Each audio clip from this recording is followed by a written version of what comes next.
Um, well, I don't know where to start really, because to be honest, men's mental health is still a little bit of a, I don't want to say dirty subject or dirty word, but especially for my generation, everyone's always like snap out of it. So it's kind of a taboo subject that people don't talk about. Even today, with everyone preaching mental health, a lot of older guys like my age and close to my age still bottle it up. And I think the main reason I'm here today to talk about my experiences is because I see people bottling it up and I don't want them to go through what I went through.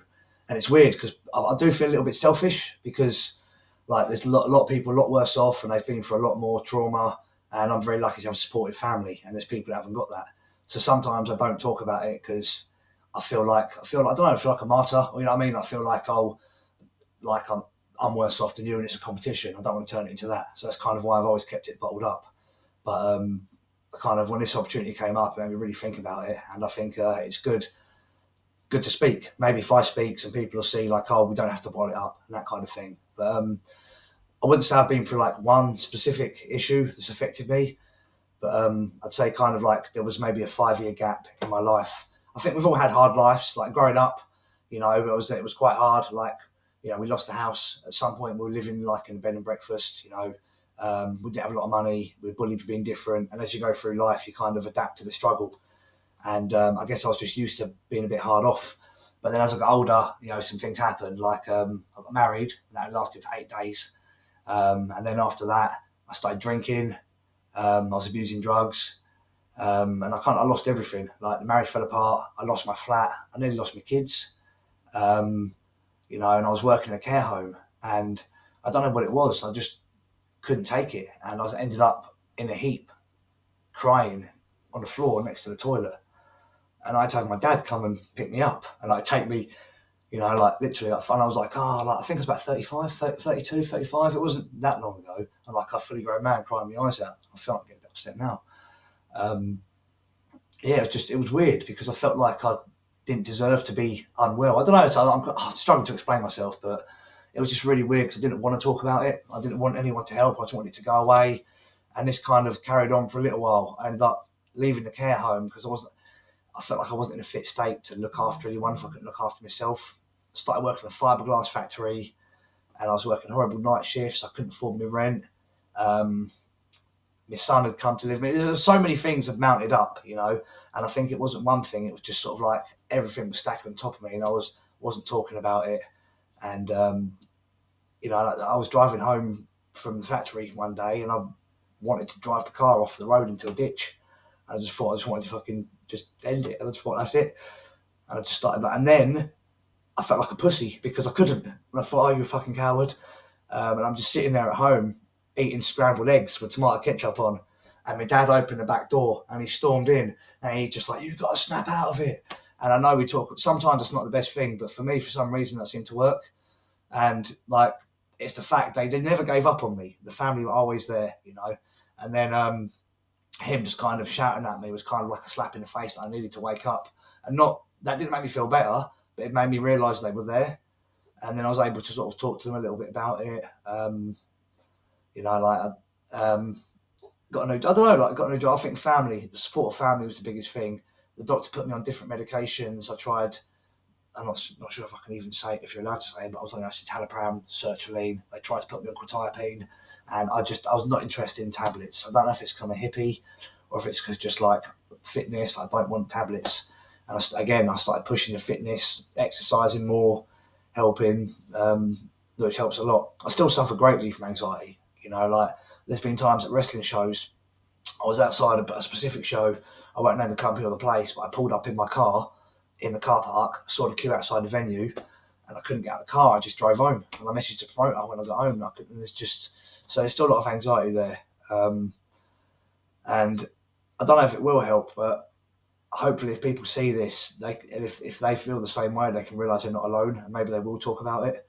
I still don't think after this video I will ever talk about it again. To be honest, I don't like talking about my private life, and I struggle a lot.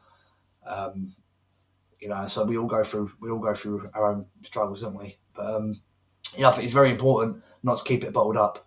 You know, like I think being emotionally open makes you a very strong person. I think everyone, like these guys, these tough guys that bottle it up, I think they're the real cowards. Like, I think, to be honest, you're a bit of a bitch. You're a bit of a pussy. You know, like real men talk about their feelings, talk about their emotions. They wear their heart on their sleeve. But it did take me till I was like 39, 40 years old to realise that.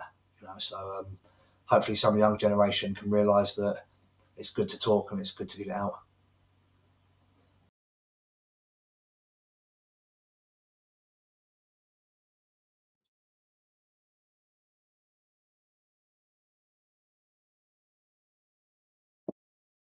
So we're all here for the same sort of reason as men's mental health. Um, that's something we have in common. We're all men, but we sort of get told we're not supposed to talk about stuff. Got to keep it in. But I disagree with that. I think we should all talk, man. It's it's something we should share as men together because we are. That's all we have is each other. You know. Um, There's two main things I want to raise awareness for is seasonal affective disorder and general just self-belief. Two things I've suffered with mostly throughout my life. I know I'm young, but doesn't change that I have been through some things, have a little big, you know.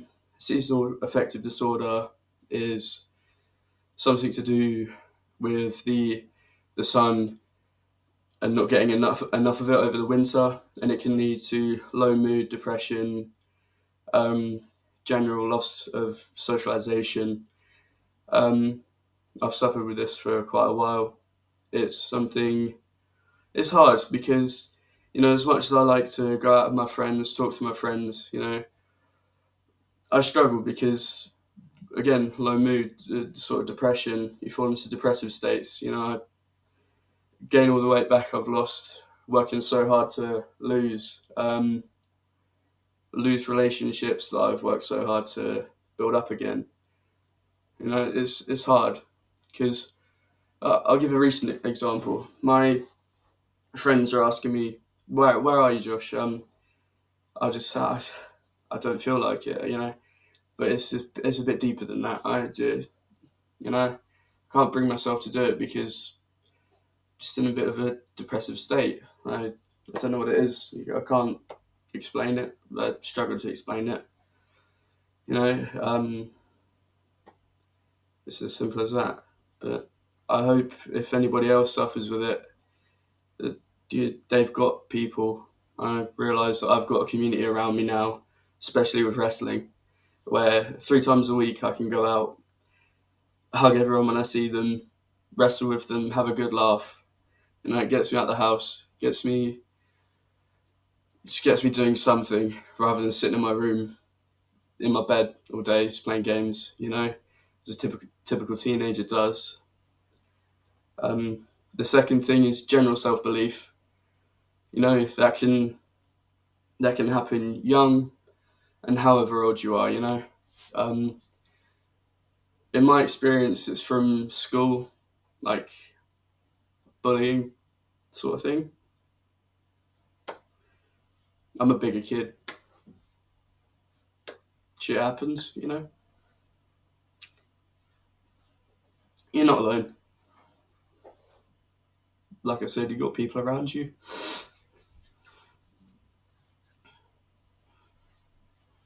Always, man. Just talk to someone.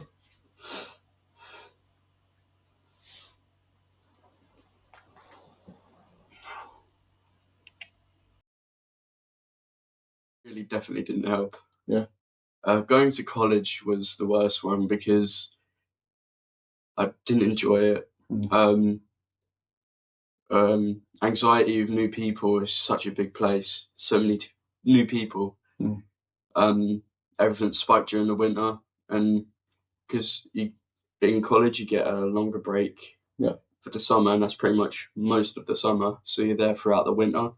So it just made the experience a little bit worse. But yeah, it definitely didn't help in school because if I was going through something like that and then that's just piled on top of it, it definitely didn't help.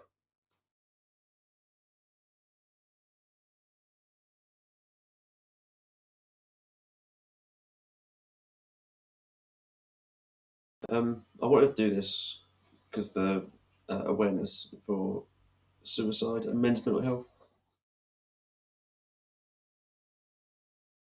Um, there's been a few, but the one that's affected me the most is the suicide of my dad. So when I was to go back a bit, towards the end of 2010, my dad would he would come up to me and he would try his best to build a connection between myself and him. We'd go fishing, play darts, do what we can. And then that Christmas, he decided to put on the tree these envelopes which had names that he'd call my mum, just funny names. And inside the envelopes was money. As 10 years old, didn't think anything of it. Um, January 8th, 2011, mum was at work and yeah, dad had the kids. My One of my sisters, her friend was over, and we were all just downstairs. And he used to do clay pigeon shooting. He came down and said, "I'm gonna go return this," and in his hand was the gun that he used for it. So we're again 10 years old, not thinking anything of it. That's fine, Dad. See you later. Blue lights came down the street. My grandparents, who lived a couple of doors down, came over and said, "Kids, it's best that you come with us."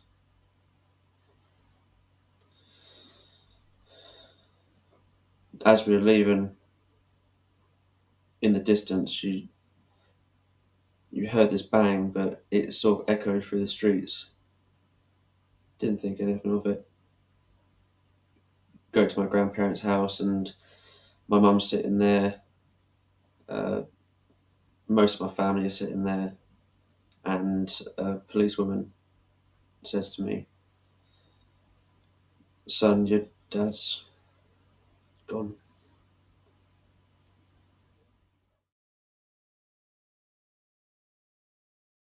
It was hard to understand because death wasn't a part of my life at that point.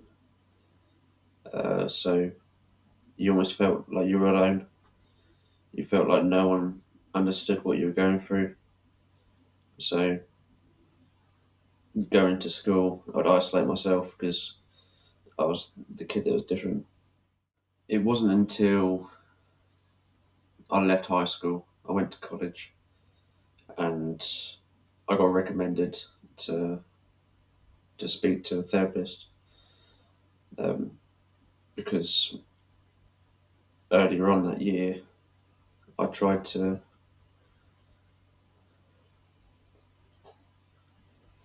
earlier on that year I tried to revisit dad, but failed. So I went to a therapist and started speaking out.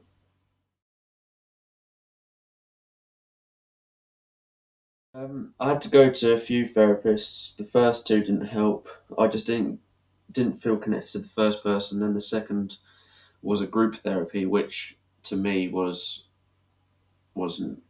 not very wasn't helping me personally. Not saying it won't help other people, but it wasn't helping me just because speaking to a room full of people, it just didn't seem the best way. But then the third person was one on one, and it that one did help. Just talking about things that have been on in my past, and yeah. So I started wrestling 2018. I'd done that for a couple of months, which did help me. Um, but I just had this overwhelm of anxiety. It wasn't necessarily to to be in front of the crowd. I think it was with the people that I was wrestling with. I joined, I won't say the company, but I joined a company and just didn't feel entirely welcome. And now, so I left later on that year, a couple of months later, and I had nothing. Just going down another pit of just self torture. And it wasn't until I think it was March 2024 where I met Ali, and I was training with him every week for a month, and then CPW started, and we're stronger than ever.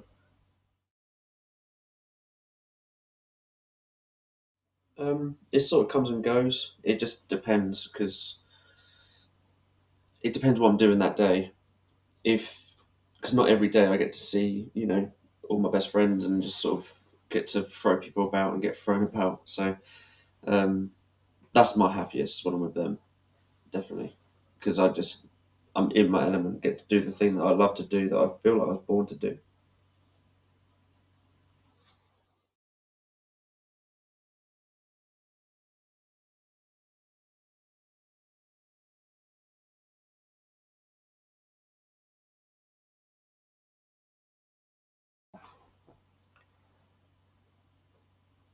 Where do you start when it comes to mental health and depression? How far back do you go back and question yourself? I suppose it's like any decision in life, really. I was youngest of four, but my next sibling was 17 years older than me, and I have a different dad, so I've always felt like the black sheep of the family. I grew up in a household where it was unconditional how much my mum loved me. My dad I used to visit the weekends. I started martial arts and self-defense from a young age because I had a hard time at school. And I think, if anything, during school life, I brought it on myself. I was a compulsive liar.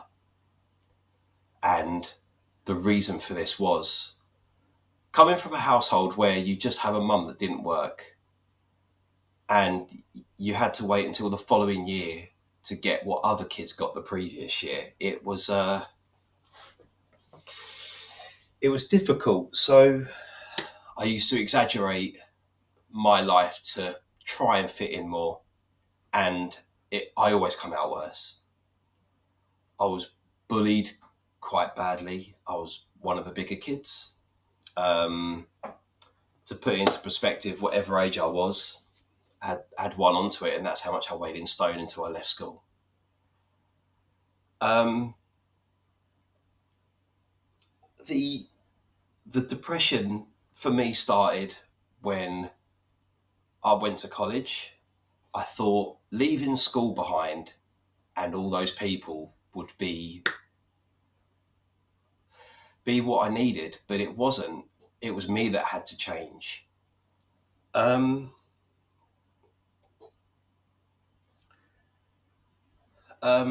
in 2021, I got really poorly from COVID, and all through 2020, I isolated. I've actually got a really poorly left lung from it, and I put on loads of weight. I went downhill quite a lot because I couldn't do anything. I couldn't do martial arts. I couldn't go to the gym. I couldn't do anything. And it's funny because it was my children, my two children, that were high risk, and it was me that got off bad. I couldn't do a full day on the tools anymore. I was a carpenter by trade. And trying to do a full day with no energy and struggling to breathe most of the time was the difficult part. But the, the thoughts of suicide came later on. I couldn't I couldn't do work anymore on the tools. It was too much. So I moved to management. And in January of 2023, I planned to take my life. having it drummed in to your head from a young age from a mum who's already had a family, she's already been married, she had children before me, that if you're a guy, you should be providing, you shouldn't talk about your feelings because it shows weakness. So at my heaviest and at my lowest in 2023, I planned on taking my own life. I drove out, parked up, planned it all.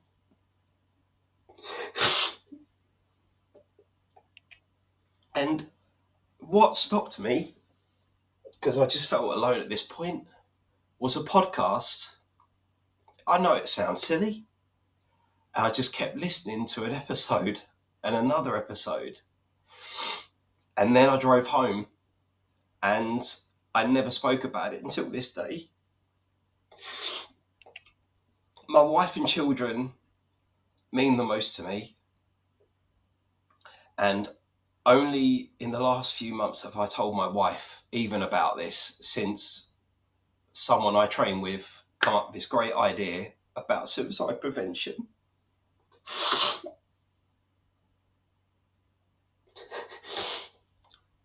I don't speak about this because I try to help others before it gets to where it got for me. Since started wrestling, I've spoken to many about their dark thoughts and been the ear and the shoulder to help them. And if this video that is being made now just reaches one person, just one, and helps them, I feel like it's going to be worthwhile. Wrestling has helped. It's not been the saviour, but it has helped. And even now, when I feel like I'm the butt of a joke, I still think if I belong, but then quickly realise it could always be better than what it was in 2023. And no matter how hard you've got it, it can be worse. Depression, anxiety, it doesn't have an age. You could be 17, you could be 55. It's how you deal with life that makes you who you are. And I am a strong believer in, if you can help others, do it. If you can speak, speak.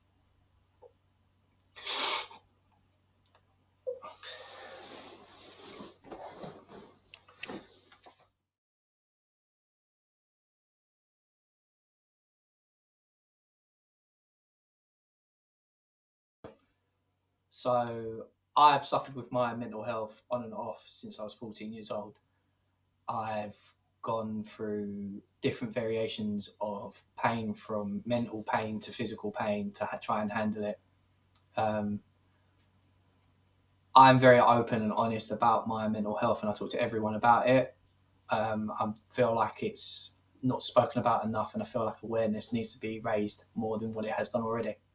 Within the last, since this year, to be honest, within 2025, I was living at home with my parents. My parents sold because they both decided to retire, and a property I was buying at the time fell through. Then by March, I was in an Airbnb for about 2 months, which was incredibly expensive because I was waiting for someone to be available, which then wasn't. By April, May, I was moved to my parents' caravan in Mersey, and by June my girlfriend left me, and with someone that I was besotted with, madly in love with, and had nobody around. I was moved from North London to Essex with not a friend in sight, with no support, many days, hours on my own, not talking to anyone. And my parents were obviously they moved to Ipswich, they were happy, but it was really difficult to be in a place that's not actually felt like home and still hasn't. I'm still there now. It was difficult because the friends and family that you thought would be around weren't. And it wasn't until late August that things started changing for the better.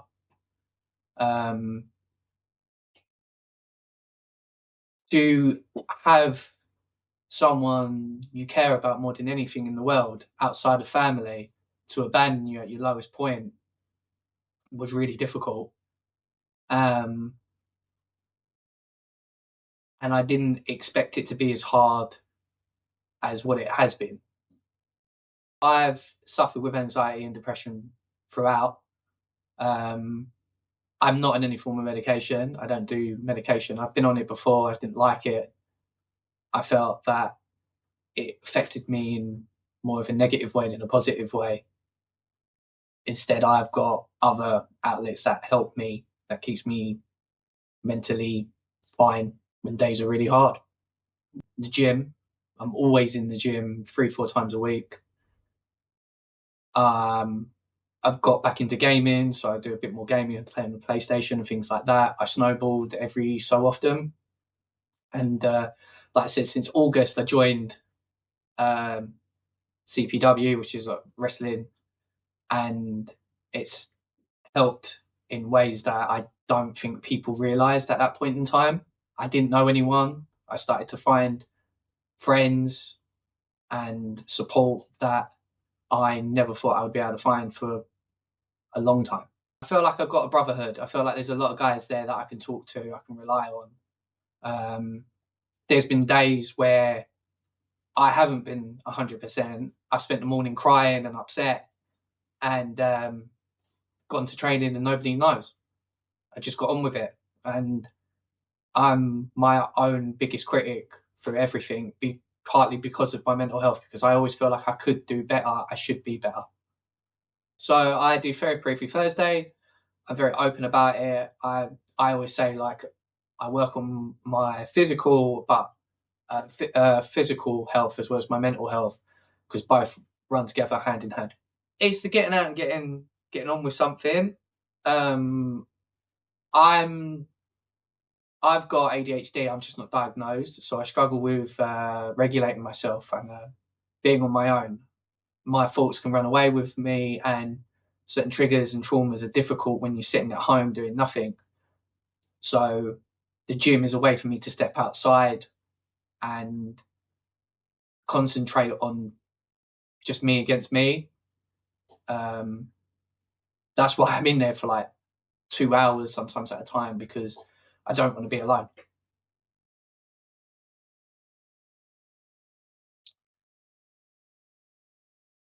Because people need to hear that it's okay to not be okay. You should reach out to people. You shouldn't sit in silence, never suffer in silence.